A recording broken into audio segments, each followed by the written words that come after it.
जय श्री राधे राधे, जय माता दी। दोस्तों कैसे हैं आप लोग? आशा करती हूँ आप लोग बहुत ही अच्छे होंगे। आपके अपने चैनल राधे राधे में आप सबका बहुत बहुत स्वागत है।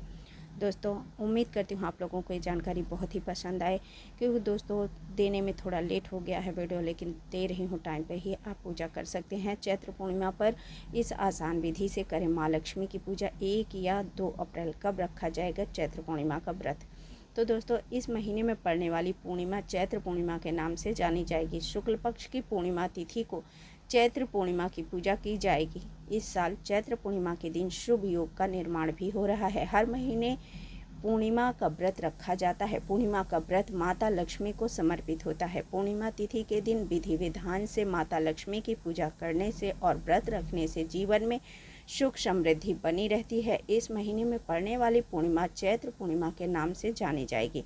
शुक्ल पक्ष की पूर्णिमा तिथि को चैत्र पूर्णिमा की पूजा की जाएगी। इस साल चैत्र पूर्णिमा के दिन सर्वार्थ सिद्धि योग और रवि योग का निर्माण हो रहा है। धार्मिक मान्यताओं के अनुसार शुक्ल पक्ष की पूर्णिमा तिथि को विधिवत माँ लक्ष्मी की पूजा करने से धन धान्य में वृद्धि होती है। ऐसे में आइए आज आपको बताते हैं कि चैत्र पूर्णिमा कब है, इस दिन का शुभ मुहूर्त, विधि और उपाय क्या है। तो दोस्तों चैत्र पूर्णिमा पे ही भगवान श्री हनुमान जी की पूजा का भी विधान है, क्योंकि हनुमान जयंती भी है। हनुमान जी का जन्मोत्सव भी इसी दिन मनाया जाएगा, तो उनके बारे में भी हम आपको बता रहे हैं। और दोस्तों इसमें ये भी बताएंगे कि भगवान हनुमान जी को आप क्या भोग लगाएं जिससे आपके लिए अच्छा हो। चैत्र पूर्णिमा पर इस आसान विधि से करें माँ लक्ष्मी की पूजा। चैत्र पूर्णिमा तिथि के दिन ब्रह्म मुहूर्त में नदी में स्नान करें। या विशेष महत्व माना जाता है कि नदी आपके पास जो भी हो, और बहुत जगह बहुत शहरों में नदी तालाब नहीं है, तो आप जैसे गंगा यमुना नदियाँ नहीं हैं, तो आप घर में गंगा जल मिलाकर स्नान कर सकते हैं। तो नहाने के पानी में थोड़ा सा गंगा जल मिलाइए और स्नान कर लीजिए। स्नान चैत्र पूर्णिमा के लिए बहुत ही शुभ होता है। तो चैत्र पूर्णिमा के दिन पूरे विधि विधान से माता महालक्ष्मी माता पूजा करना चाहिए। इस दिन माँ लक्ष्मी को गुलाबी या लाल रंग के फूल और श्रृंगार का सामान चढ़ाना चाहिए। वहीं चैत्र पूर्णिमा के दिन सत्यनारायण की कथा पढ़ना पुण्यदायक माना जाता है। चैत्र पूर्णिमा के दिन पवित्र जल में कच्चा दूध मिलाकर चंद्रमा को अर्घ्य देना शुभ माना जाता है। चैत्र पूर्णिमा का व्रत रखने और इस दिन माँ लक्ष्मी की विधिवत पूजा करने से घर में सुख संपत्ति और खुशहाली बनी रहती है। आप खीर, मेवे या मिठाई का भी भोग लगा सकते हैं। चाहे तो श्री लक्ष्मी या तुलसी चालीसा का पाठ भी कर सकते हैं। अंत में क्षमा प्रार्थना करना ना भूलें। ये तो पूजा थी। अब आपको बताते हैं 1 या 2 अप्रैल कब रखा जाएगा चैत्र पूर्णिमा का व्रत। तो दोस्तों हिंदू पंचांग के अनुसार 1 अप्रैल 2026 के दिन सुबह में 7:06 पर पूर्णिमा तिथि शुरू होगी। वहीं 2 अप्रैल 2026 सुबह में 7:41 पर पूर्णिमा तिथि का समापन होगा। इस दिन शाम में 6:11 पर चंद्रोदय होगा। हिंदू पंचांग के अनुसार 1 अप्रैल 2026 के दिन चैत्र पूर्णिमा का व्रत रखा जाएगा। चैत्र पूर्णिमा पर क्या उपाय करें? चैत्र पूर्णिमा के दिन श्री लक्ष्मी चालीसा का 21 बार पाठ करें। शाम में माँ तुलसी के समक्ष घी का दीपक जलाएं। चैत्र पूर्णिमा के दिन भगवान विष्णु, चंद्रदेव और विशेष रूप से भगवान हनुमान जी की पूजा का विशेष महत्व होता है। कई जगहों पर इस दिन तो हनुमान जयंती भी मनाई ही जाती है। मान्यता है कि इस दिन पवित्र नदी में स्नान करने और दान करने से पुण्य की प्राप्ति होती है। चैत्र पूर्णिमा हिंदू धर्म में अत्यंत पवित्र और पुण्यदायी तिथि मानी जाती है। इस दिन स्नान, दान, पूजा पाठ का विशेष महत्व होता है। विशेषकर पवित्र नदियों में, जैसे मैंने आपको आगे भी बताया कि आप स्नान करें, तो इसमें हनुमान जी का भी पूजा दिया हुआ है, इसलिए आपको इसमें मैं वापस से बता ही रही हूँ इसी वीडियो में, जो कि आप अगर स्नान करने गंगा नदियों में जाते हैं तो आपके पापों का नाश होता है और पुण्य की प्राप्ति होती है। धार्मिक मान्यताओं के अनुसार इसी दिन हनुमान जयंती मनाई जाती है, जिससे इसका महत्व और भी बढ़ जाता है। तो इस अवसर पर सत्यनारायण व्रत कथा अवश्य सुने। इसका पाठ का आयोजन आप कर सकते हैं, जिससे सुख समृद्धि और शांति बनी रहे। साथ ही आपको ये भी बता दूं कि यहाँ की आध्यात्मिक उन्नति, मन की शांति और शुद्धि और नए संकल्प लेने के लिए भी अत्यंत शुभ माना जाता है। आपको ये भी बता दूं कि इस साल चैत्र पूर्णिमा तिथि पर रवि और सर्वार्थ सिद्धि योग, दोस्तों एक बार मैंने बताया, फिर से मैं वापस बता रही हूँ, आप लोग भूले नहीं। तो ये भी बन रहा है, तो कई अन्य योग भी बन रहे हैं। तो आइए आज हम आपको चैत्र पूर्णिमा तिथि के लिए बहुत सारे मुहूर्त बता चुके हैं कि इसमें सर्वासिद्धि योग, रवि योग सब बन रहे हैं। तो आप 1 अप्रैल को सुबह 7:06 पर होगी, तो आप इसका ज़रूर रखिएगा चैत्र पूर्णिमा व्रत, क्योंकि इसका बहुत ही अच्छा फल देखने को मिलता है। चैत्र पूर्णिमा के उन्नति के जो दोस्तों मैंने आपको बताया, तो आपको चैत्र पूर्णिमा के शुभ मुहूर्त भी हमने आपको बताए। तो लाभ, उन्नति, अमृत सर्वोत्तम, शुभ उत्तम, लाभ, उन्नति, उत्तम, ये सारे मुहूर्त हैं जो कि टाइम भी आपको बता रही हूँ। तो क्योंकि टाइम भी तो पता होना चाहिए, तो लाभ और उन्नति का है 6:11 से 7:45 तक, और अमृत सर्वोत्तम 7:45 से 9:18 तक।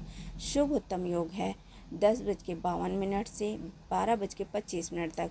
लाभ उन्नति का योग है 5:05 से 5 बजे शाम तक। तो दोस्तों शुभ उत्तम योग का समय 8 बजे रात से 8:05 से 9:32 तक। तो दोस्तों ये थे शुभ मुहूर्त। अब चैत्र पूर्णिमा की पूजा विधि आपको बता रही हूँ। चैत्र पूर्णिमा के दिन प्रातः ब्रह्म मुहूर्त में ही उठकर स्नान करें और स्वच्छ वस्त्र धारण करें। इसके बाद आप घर के मंदिर या पूजा स्थान को साफ करके गंगा जल से शुद्ध करें। भगवान श्री हरि, विष्णु, शिव और चंद्रदेव का स्मरण करते हुए व्रत का संकल्प लें। एक चौकी पर लाल या पीला वस्त्र बिछाकर भगवान की प्रतिमा या चित्र स्थापित करें और दीपक जलाएं।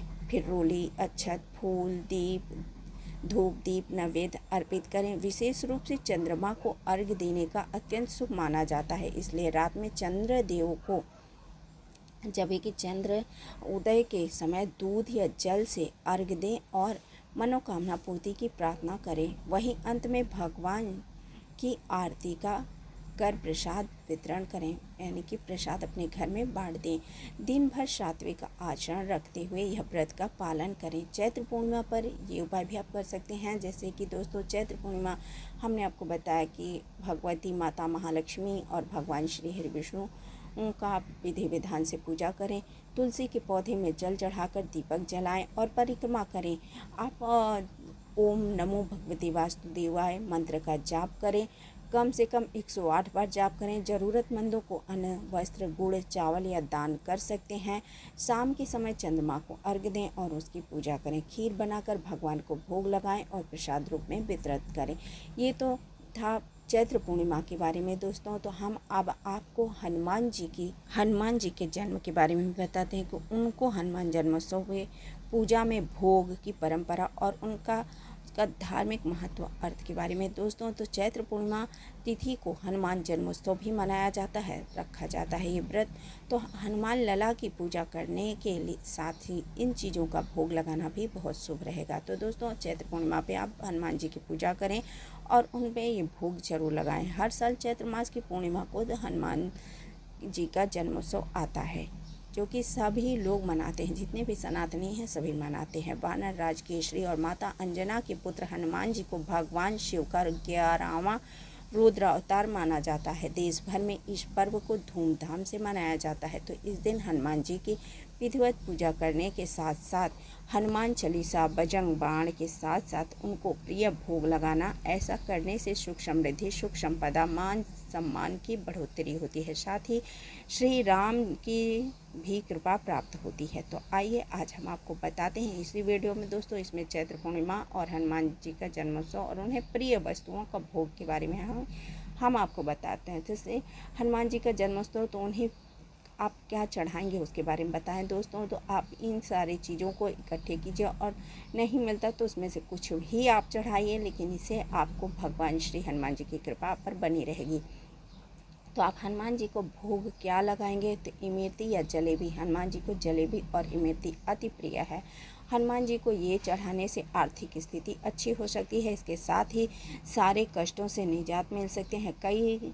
साथ ही कई मनोकामनाएं भी पूर्ण हो सकती हैं। अब आप बूंदी के लड्डू भी चढ़ा सकते हैं हनुमान जी को। बूंदी के लड्डू या फिर खुली बूंदी चढ़ाने से वह अति प्रसन्न होते हैं। इनकी कृपा से ग्रह की बाधाएं दूर होने के साथ बल, बुद्धि और विद्या की प्राप्ति हो सकती है। बेसन के लड्डू, हनुमान जी को बेसन के लड्डू भी अति प्रिय हैं। इसे चढ़ाने से वह अति प्रसन्न होते हैं। इससे साहस, शक्ति और ऊर्जा का प्रतीक माना जाता है। बजरंगबली को ये चढ़ाने से हर संकट से मुक्ति मिलती है।